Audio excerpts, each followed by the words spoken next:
All right, everyone. I'm sorry to interrupt the conversation. It sounds very fascinating. And this is the right environment for it. But this is the time for our program. So we're going to get started. All right. So thank you, everyone, for attending, for carving out some time in the afternoon, and for our people online. Thanks for joining us. Welcome to Sikh Studies Week. My name is Jason Oliver Chang. I'm an Associate Professor of History and Asian and Asian American Studies. I direct the Asian and Asian American Studies Institute. So we're really proud to offer this week-long extended academic programming on Sikh American history, culture, politics, in recognition of the undeniable place of Sikh immigrants in shaping Asian American history, from 19th century indenture and colonial displacement to their commitment to social justice, anti-racism, and coalitions for democracy and human rights in the 21st century. So I want to thank our co-sponsors, the Sikh Art Gallery of Norwich, who will be having another event tomorrow at the Art Gallery about local Sikh history in Connecticut. So very excited for that. Every day it is just a wonderful program. So this is our second event of Sikh Studies Week, and we're featuring Professor Jaspal Kaur Singh, who will give her talk, Diasporic Peregrinations, Journeys of the Burmese Sikh. We're incredibly fortunate to have Professor Singh with us as immigrant and refugee, scholar, and poet who's dedicated their career to understanding gendered violence. Indeed, the experiences of displacement do not often put people into positions to become scholars, let alone poets. So this tremendous embodiment of lived experience, intellectual rigor, and creative vision is truly remarkable. We're so grateful to have you here. Here at the Asian and Asian American Studies Institute, we honor the origins of our field, which begin in the arts. As an Asian Americanist, we know that art is an essential vehicle for envisioning an anti-racist, feminist, and decolonial future. Because of this radical potential, we also underscore the value of the arts as valid expressions of humanities research. So Professor Singh's work is exemplary in both ways, showing a rich and haunting breadth of experiences that will inspire your curiosity about the Sikh diaspora and how indispensable women of color feminism is to realizing social justice. So all of these events in Sikh Studies Week program will be recorded and shared freely to support ongoing learning and access, so we can continue to support our educators around the state who will be working to include accurate and relevant lessons in Asian American Pacific Islander studies in K-12. So Professor Jaspal Kaur Singh is a poet, writer, and educator. Her poems and essays have appeared in South Asian Review, The Offbeat, Dreadlocks Interrupted, Emergencies, Journal for the Study of Media and Composite Cultures, In Other Words, and in American Poetry Anthology, and Philosophy and Global Affairs, among others. She has also created and published video poems in Super Present, magazine for the arts, and Whole in the Head Review. She has a PhD in comparative literature from the University of Oregon and has also earned a Master's of Fine Arts in Northern Michigan University. She will read from her poetry book, Exiles and Pleasures, Townji Dreaming, I got that right, Townji Dreaming, Finishing Line Press, 2023. Justin was born and raised in Burma, lived in India and Iraq, and migrated to the U.S. in 1984. He calls Portland, Oregon home. And now she's in Storrs, Connecticut with us. Thank you so much for being here. I want to feature your book while you are giving your talk.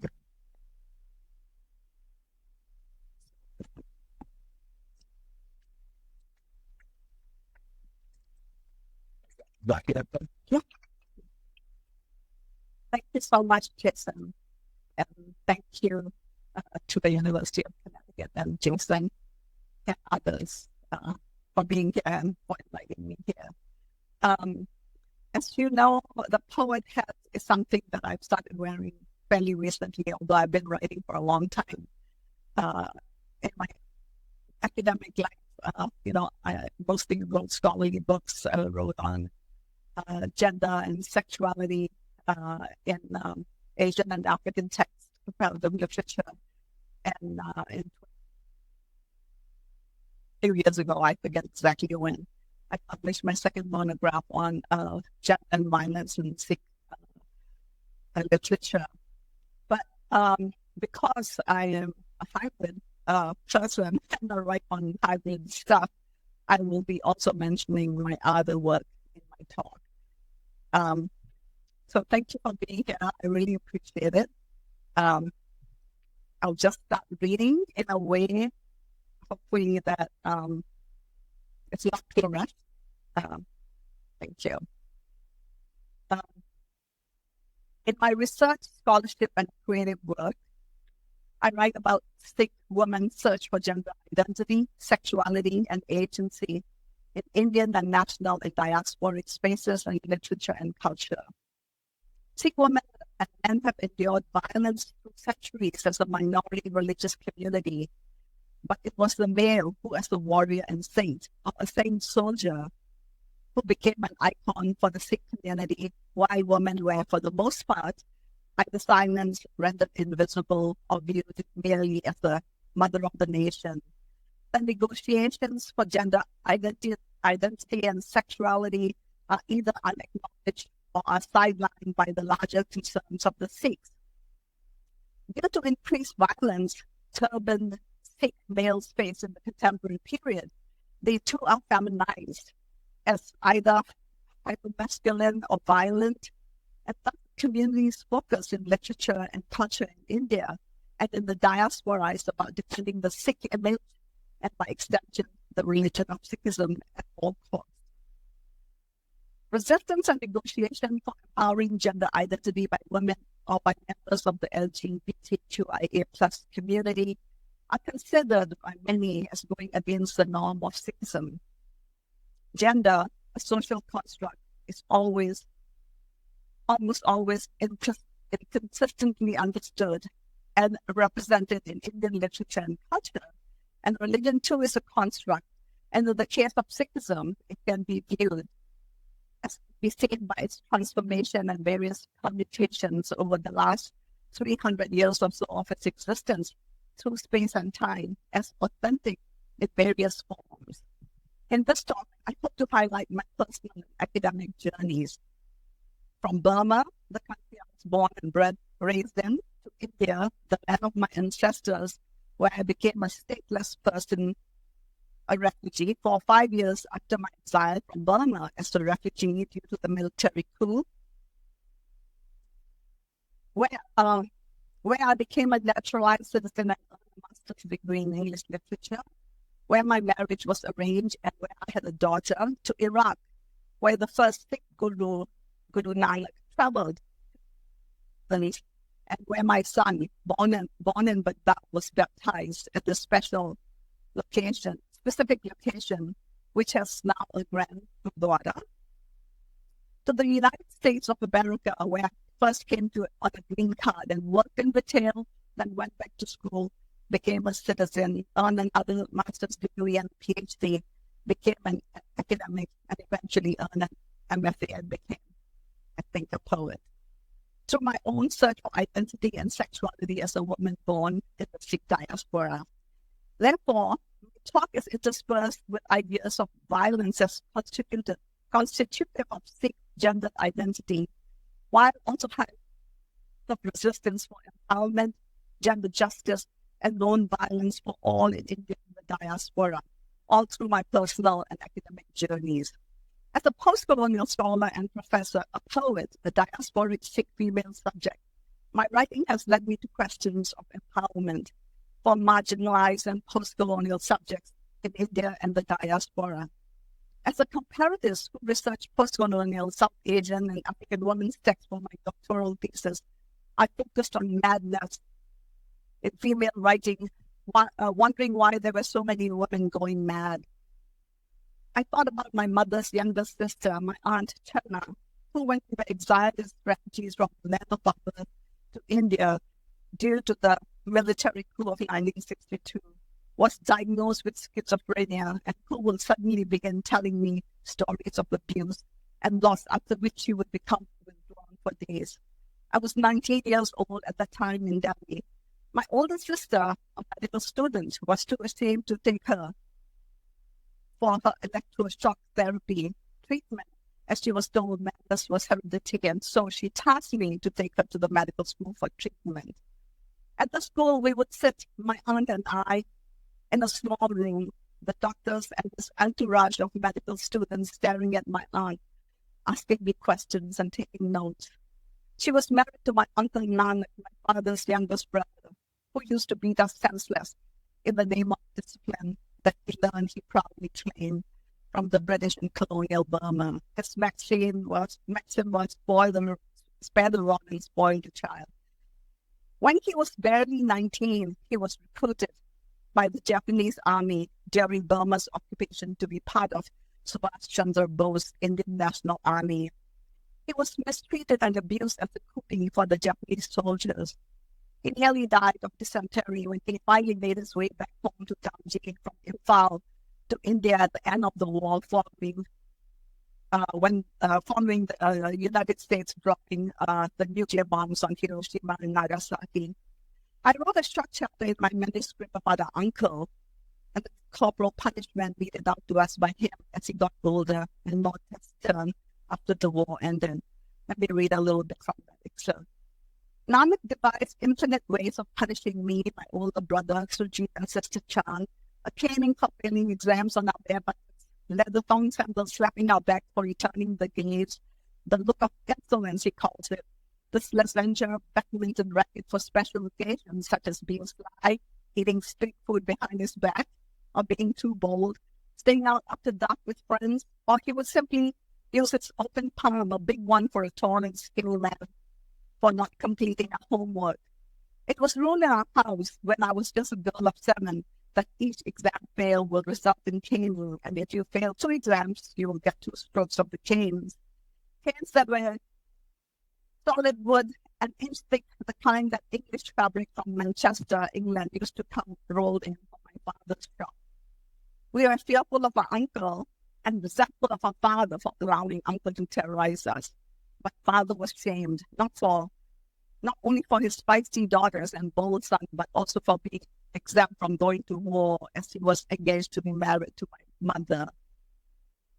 My sister Jan, a high school girl at the St. Anne's Convent School, a school run by strict Italian and Irish nuns, became a special target for its ire and bad humor as she refused to be tamed to his standard. He would say that she will become the bane of our family if father didn't curb her activities, baseball, basketball, and bike riding. One day, we had just returned home from school when our uncle began beating my sister with a racket. She slumped to the floor. Mother came rushing, but couldn't stop our uncle. She was bruised for days. He was punishing her for dancing the twist at the school social with a boy. We were all afraid, all four of us sisters. My mother bore 4 daughters and 2 sons. Our 2 brothers saved our mother from the dishonor of having born too many daughters. But her health suffered after my birth, the 3rd daughter and 4th child.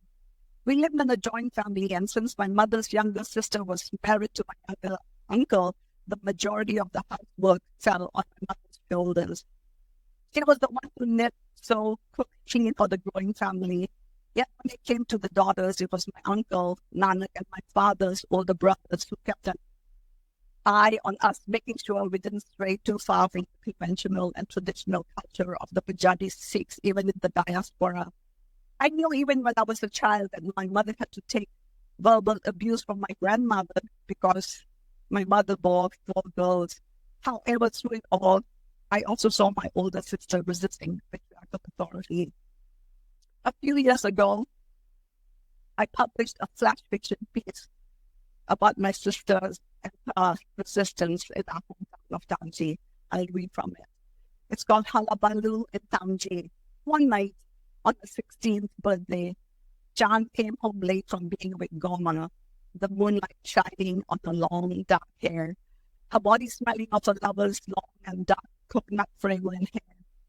Her fingers could still feel Goma's long hair, her body supple and giving her shy kisses on Jan's face and neck, the smell of sweat and the moans as she arched her small body towards her.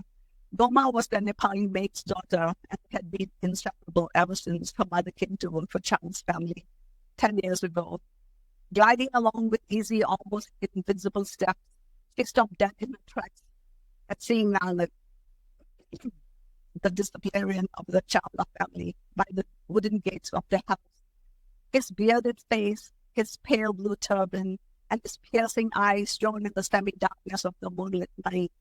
She was no longer a little girl and wouldn't put up with his beating at first. "Stop," she said. She put up her hands as if to ward off his violence. She saw his enraged face and understood his looks. Her long braided hair swung towards the earth as he struck her in swift succession with the racket he was holding in his right hand. If she was crying, she didn't let him see her tears. "Next time, I'll tie your hands and feet to the badminton pole, strip you naked, keep light pole over your bare feet so you wouldn't stray again and forget the time, and stuff chili powder in your mouth so your tongue will forget speech." Then he strode off towards their two-story wooden house. She lay there in the dusty, dry grass for minutes, maybe hours. Then slowly, with trembling fingers, she unbraided her long hair, deliberately wiping her palms on her face, collecting traces of Goma's fragrance. She rubbed her arms, abdomens, and breasts. As she walked slowly towards the room at the back of the house, the outdoor kitchen, Goma and Chan's smell mingled and releasing from her body, swept up to the blackbirds, nestling in the Ficus religiosa, the Buddha tree, where the local ghosts dwell, where Burmese people regularly offer food and flowers to the spirits and nuts, and woke the birds and spirit up at the same time. Such a clamor. Tamji, half awake, half asleep, tossed and turned. For months afterwards, the local people who had been awakened by the sound tried to decipher the meaning of the halabalu emanating from the Buddha tree that moonlit night. That's close quote. My brother took bore the brunt of my uncle's wrath, but he had other ways of resisting. He would leave home for hours to shoot birds with his homemade catapult or slingshot, but we couldn't. I helped him make pellets for his catapult from loamy mud dug out by the creek near our house. After I rolled the mud into tiny balls, I would set them out to dry in the compound. That was my only contribution to my brother's resistance to uncle. Grandmother was the caste-conscious woman born in Rawalpindi, Punjab, now in Pakistan, and who converted to Sikhism upon marrying my Sikh grandfather. Berated mother every chance she got due to her tailoring caste. She was proud that she belonged to the merchant caste. We were Sikhs, and we were not supposed to believe in the caste system, yet we did. We were not allowed the freedom that Burmese girls and women enjoyed, as we were reminded time and again by grandmother that we were Sikh girls with Indian ancestries. If we talked to boys, or worse still, dance, then our parents' noses will be cut and their faces blackened. We heard whispers. Didn't our paternal grandmother die an early death due to shame brought upon the family by his youngest 16-year-old daughter, who eloped with a young 17-year-old boy, a Sikh boy? Or was she not dragged back and married off to an opium eater, and was her life not an example of a foreign woman who suffered poverty and humiliation due to her shameless acts? She had to wash dishes in other people's home as a domestic to feed her children. My cousin, my maternal uncle's daughter, who eloped with a Burmese man, was disowned by her family. Her father, my maternal uncle, Amar, an alcoholic, the first to be educated by the British, who became a clerk in the British administration, cut off his hair. He abused his wife and daughters and molested me and my sisters. Yet, decades later, when he grew back his hair and beard and began wearing his turban again, he became the president of the Sikh Association and the Sikh Temple in Tangji. Here's a published poem about my uncle, and I changed names, so I'm going to read it. Her uncle, it's Byron in perfect English as he hikes with her on Shan Hills. A small, dark girl with long braids, deep eyes delights in orchids. Town girls walk by envying the camaraderie of such handsome, shadowed people, Black Indians, galant men, smelling of coconut and mustard oil. He feeds a mangosteen.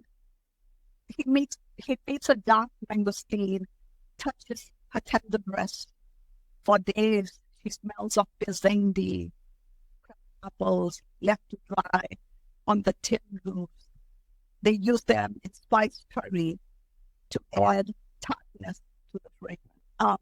Amar was the first Sikh in Tangi to cut his hair, and it broke grandfather's heart. But he didn't die from it. He died when his daughter eloped and shamed him. Decades later, Amar and his brothers decided to conduct an honor killing of my cousin Jiti to save the family and community's honor because she married a Burmese man. Before they could succeed, however, she quickly left town and didn't return to Tangi for years. She only came back to see her ailing mother after she had 2 children. To appease her father, she left her firstborn, a son, with her parents as a bridge for her to come back home to. She did eventually come back, but it was decades later.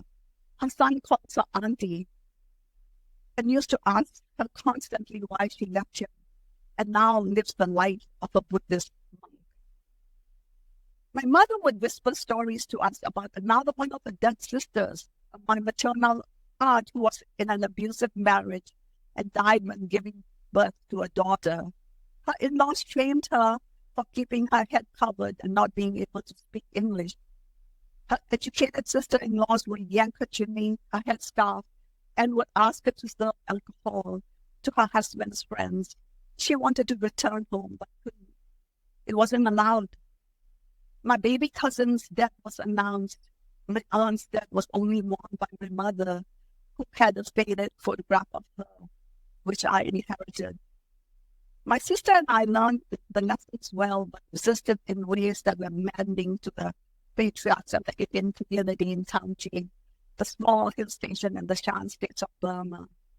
I was allowed to play tennis once, but then my youngest uncle took away my privilege and my racket, borrowed from him one that was too large to fit my small fist anyway, saying, quote, "If you take a yard when you are given an inch, then your privileges will be revoked," close quote.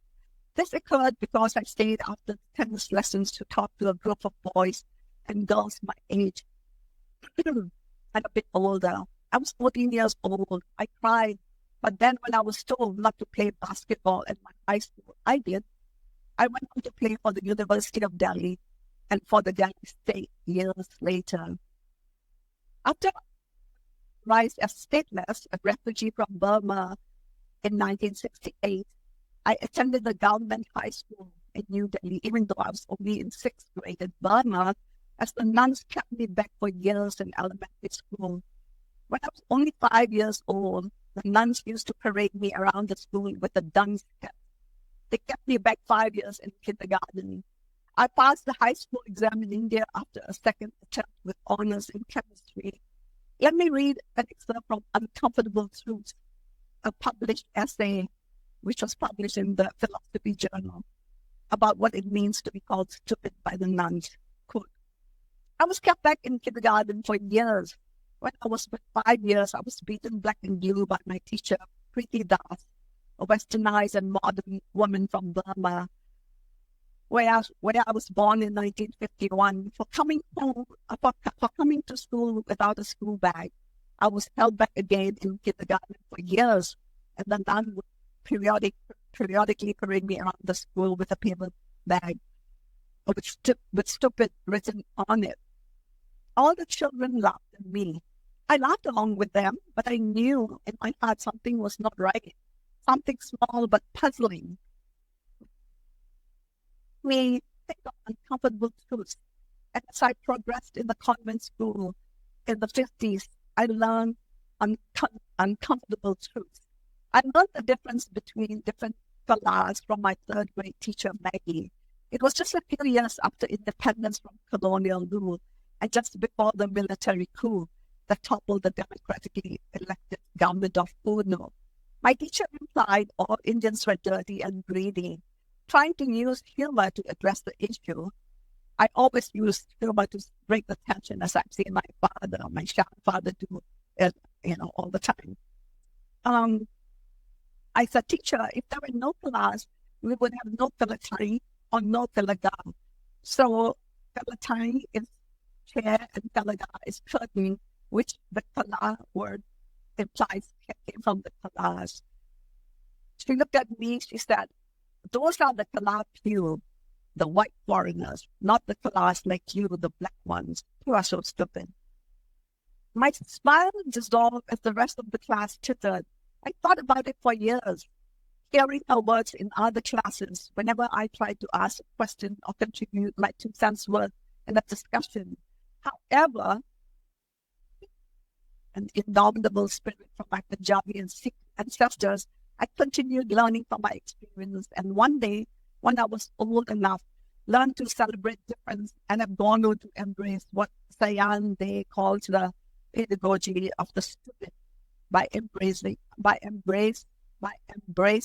stupidity. They write, given that stupidity is a systemic process of dehumanizing and recognizing the diverse indigenous system of knowledge production.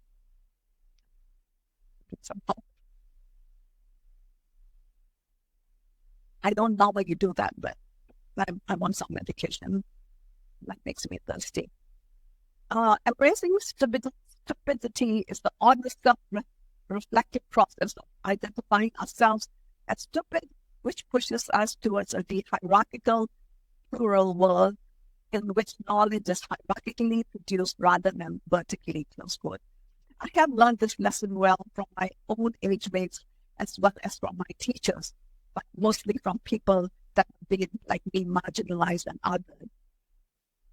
This pedagogy led me to the University of Delhi in 1974, a few years after I migrated back to the country of my ancestors. I was going to school to study sciences and was enrolled in the BSc program. But 2 of my short stories written in English, A Soul in Torment and A Living Death, very happy titles, took first prize in our college magazine. Both the stories were about an oppressed Indian woman who took her own life due to gender and patriarchal oppression. This was at the same time of my aunt's descent into madness.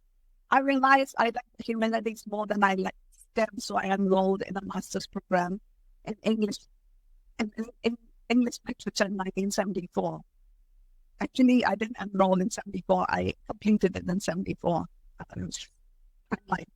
So here's a poem about new arrivals in Delhi.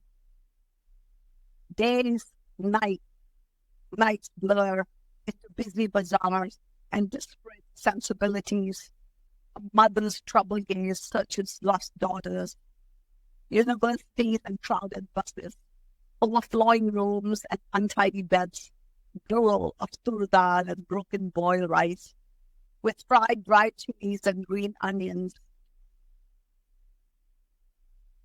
Sleepless nights or dreamless slumbers on flat rooftops with wet sheets to ward off the desert hot new winds, hunger assuaged by bits of watermelon fed by aging and fragile mother, to tear-filled and disoriented granddaughters, estranged from land of birth and parents.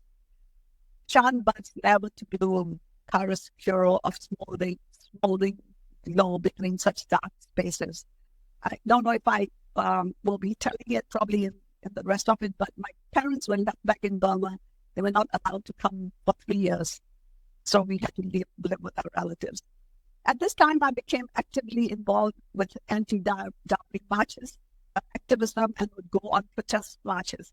My graduate degree led me to enroll in postgraduate studies in the Department of Linguistics and in German language studies. 3 years later, in 1977, I got a job in Indian Airlines, which my family frowned upon, as it would entail night shifts at the airport.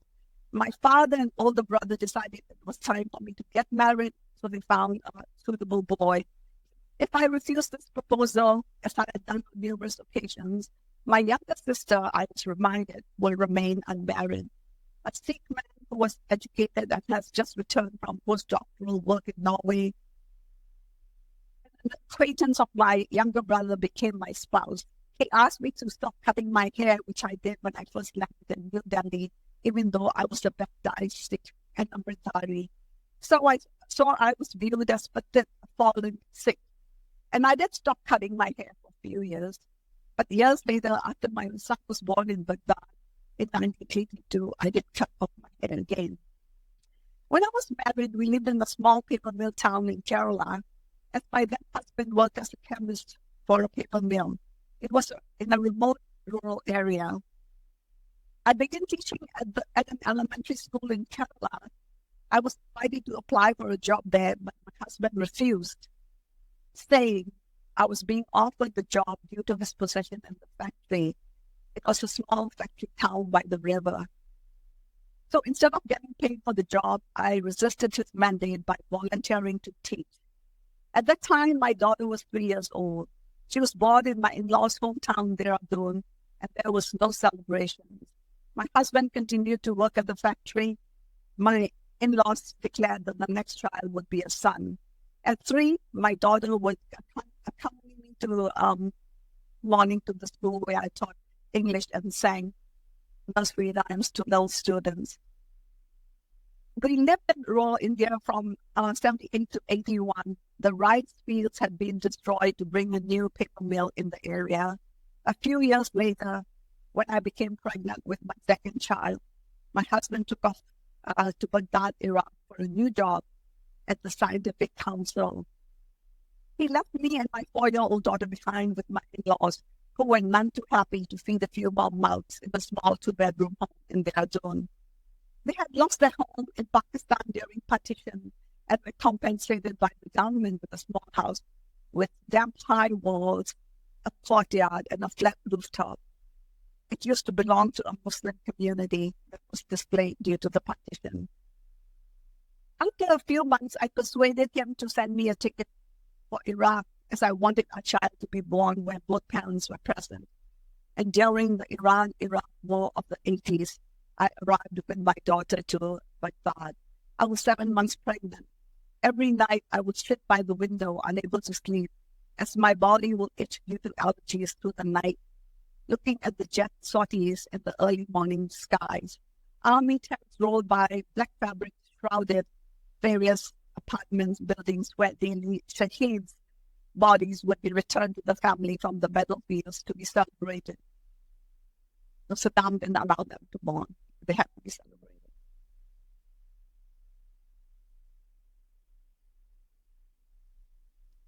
The confuse and the darkness of the skies reminded me of the Indo-Pak War of 1971, when we were newly arrived in New Delhi without my parents. They were unable to leave Burma due to disruptions in the Indo-Burma diplomatic relations. Father began smuggling goods from China border to Tamji, our hometown, to sell in the night market. He used the ancient Hundi system to send us money so that we would not starve in India. Uncle Nanak became grimmer. Chanan Auntie Masi descended into madness, no longer able to take care of herself. We sisters became skinnier and sharp-faced. I learned to mimic Delhi girls talking in accented American English, protecting my older, shyer sisters from the goons, taking off my sandals and chasing them, or simply cutting them when they would touch or maul them in the buses or in the streets. Delhi and the masculinity of the Indian man taught me to become a fighter, one that learned to keep a passive face and sharp eyes. This Delhi girl would make an occasional appearance in Baghdad, especially when my husband, who had fixed ideas about gender roles, became fixated on raising our daughter as a submissive and soft-spoken girl. He once emptied a bowl of rice over her head as she was too full to finish her meal. She was barely 4 years old. I trimmed her hair and got myself a haircut. We both went out with our Egyptian neighbors for shopping at the department stores, or would simply roam the exciting Delhi Baghdad streets filled with dibis or date syrup soaked, boiled turnips, fresh samoon or Iraqi flatbreads, and grilled kebabs while he went to work. My son was born at the Halal Ahmad, the Red Crescent Hospital through a C-section in 1982. But dark streets were awash with black clouds for the dead soldiers. Trains continued to roll down the main street of New Baghdad through the night. I don't know how I'm doing for time. I'm almost done. Because I started 10 minutes late. A few months after our son was born, I was sent back to India with our son and daughter, while my husband stayed back in Baghdad for a few months more. I lived with his own parents and his brother's family in a small apartment. We were waiting for our my husband returned after a few months. We were waiting for our green cards to the US to come through. It was 1984. While I was occupied with our small newborn, my husband's laughing, a 14-year-old, molested my daughter. When I wanted to confront the nephew, my husband told me to let him handle it. He told me not to make waves. He forced me to stay silent. We were living with his parents and his brother and his family. There was no change in his nephew's demeanor. I told my husband he was protecting his nephew and told the boy in no uncertain terms to stay away from my daughter. Years later, when my daughter confronted her father about the situation, he said it was no big deal as it was just children playing, and called her a troublemaker, one who doesn't know how to control her tongue. He has an ongoing relationship with his nephew even till today. I used to set off from my husband's home to walk for hours, leaving my children with my grandparents, with the grandparents, thinking to walk away forever, as my Aunt Chana used to say when I was a child, but she never did. And each time I should return back to my children. It was 1984, the year of the Sikh massacre in India, but we left for the US on the green card a few months before the event. Our family members in India were attacked, their homes looted, and their shops burned. My husband, nieces, and my young cousins were sent to Punjab to live with relatives. We were asked to sign petitions for a free Sikh nation Khalistan when we go to the Sikh temple in Durham, North Carolina. We were asked to donate for the cause. I was afraid let's see how much more. I might have to skip some. Okay, so all that happened, and then I went back to school.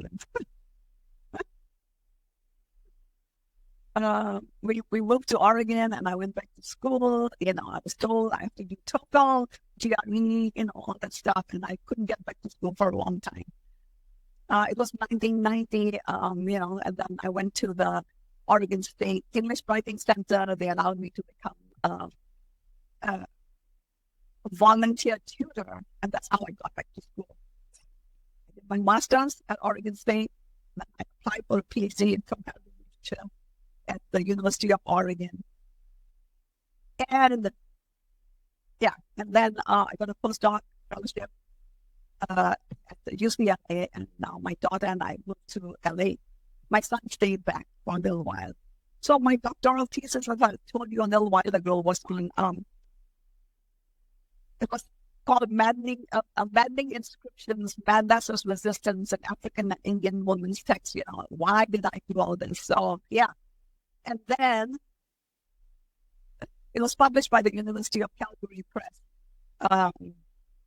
Therefore, at that time, I began to see how maddening inscriptions on women's bodies are resisted in various ways for empowering identities. For the next decade or so, I taught and researched, and that in the last few years, I wrote, I did research it for about 10 years before I wrote Violence and Resistance in Sikh Gender Identity.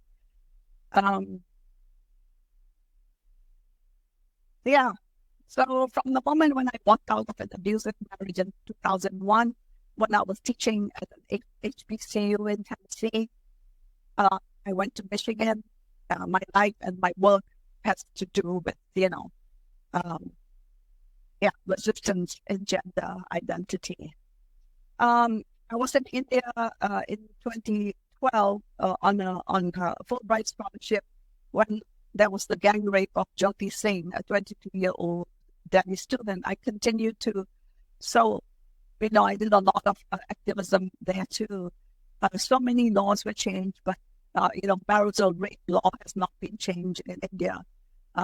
marital rape is not considered rape at all, which, I attest to. Even in the diaspora, it continues because I suffered it on my own body.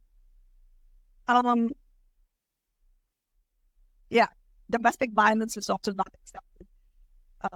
In the U.S., if you go to, my daughter did the research in New York at domestic violence centers, and it was really hard to find any names that were Sikhs, because Sikh women are ashamed when they come to look for help in those places, and they would tell the workers, please don't use our names. And I mean, she could uncover some, but it was hard. So presently, I'm working on 2 manuscripts, a memoir of my childhood and something else, and with a poem. Mapping body and home. If I take away imprints of your footsteps from my heart and psyche, will my body be a tool sheet to rewrite as I please? Footsteps of conquest, footsteps of imposed tongues, footsteps of new learnings. How do we erase memories and decades of re-education, of hope and alien nightmares, of New Delhi after our displacement from birthplace, of Lajpat Nagar, where we first arrived from Rangoon, Zirpur by railroad tracks, where we built a yellow house on donated land for all 10 of us, a bedsheet partition between beds. How do I erase my aunt's tortured cries at night as she pointed to her vagina, labia, and clitoris removed due to cancer, becoming split in splintered land? How do I erase the memories of the words of lost home and countries? How do I erase my brother's voice threatening uncle not to touch us? Erase the memories of us sleeping on string cots, sheets soaked with tap water to keep cool in hot Delhi nights, while marauders gazed and whistled at our bodies from flat roofs. As the blue wind blew over into Gangetic plains, turning the nights into half slumbers, can I erase memories of hunger after long days in Delhi buses to come home to empty dishes and pots? Erase decades of displacement and missteps, become whole in the land of fragmented dreams by raking across my body as sand in Japanese gardens, daily becoming renewed in shattered land? Or do I collect them all in my own hands, cradle like baby pigeons and feed them morsels with fingers of hair? Make them over and pin them with pearls and fake diamonds, gently release them on the empty spaces of my pages and let them dance to new footsteps. Provide them with a new song, one we remembered from childhood haunts in the misty cherry mountains of Kanji, in sand hills gleaming in the evening sun, the white crow lake glimmering like fresh goat's milk, the bamboo village filled with Shan and Bahu people, minding cows in strawberry and pet fields like Gotham. As we make our way to the village after swimming in the Popo, Yetware waterfalls, our young bodies drying on warm rocks, Ma and Masi cooking on log fires, eating fried tofu with sweetened Burmese tea. Will these erase the days, Delhi days, and desert nights of diasporic roaming with strangers and politicians, the hungry, greedy eyes, hands on our young, ignorant bodies, our minds, our hearts forever altered, our thoughts forever contaminated? 4 sisters in our ancestral home, our milk. 4 sisters sent by parents to return home. 4 sisters told to study and be Indianized. 4 sisters gazing at the tower of Qutub Minar. 4 sisters seeking meaning in hybrid locales. 4 sisters feeding on cold tandoori roti and dal. 4 sisters cast adrift with a young brother. 3 sisters crossed over, while I, in youth cars and youth homes, remained the last to join the suckers in the West, driving an old Chrysler Voyager to modern malls, selling American dreams, imbibing subliminal images, wearing high heels and garish makeup, burning lustrous hair with acid and chemicals and rollers, dying to own a suburban home with a white picket fence, to feel polished and artificially sparkling, but also the first to leave the marriage mirage. Talk about audience slip. But also the first to leave the mirage, the first to reclaim, the first to rewrite, the first to be reviled, the first to be called a fallen woman, the first to have men from the family make secret passes, molested and mauled in dark corners and in plain sight, to cajole, to threaten, to beg, to give of my untethered sexuality as if it is for free, as if it doesn't belong to a man. There, in the lost land, rewriting dreams and logic, home becomes a story to tell. Home becomes a pot roti. Home becomes a tea leaf and the petal salad. Home becomes a Gitanjali in tropical forests and in shallow valleys, in limpid pools and water holes, in desert and arid ancestral lands. Here, I grab a fistful of words from estranged and lost languages, stir them with an impulse idiom, and cardamom, cinnamon, and chili, and create a footpath to my own home. Thank you very much.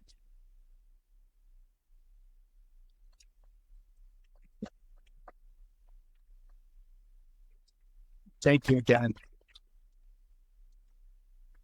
I also want to thank Lewis Gordon, Professor Lewis Gordon, Chair of Philosophy Department, for connecting me with Professor Singh. Thank you so much for this connection and for allowing us to, build a program around Jaspal's visit. And in the back, we have copies of Exile and Pleasures for anyone who wants to continue reading and learning and thinking with Jaspal on our journey. So again, it's been so wonderful to have you here, and we will continue the conversation that you started us with. Thank you.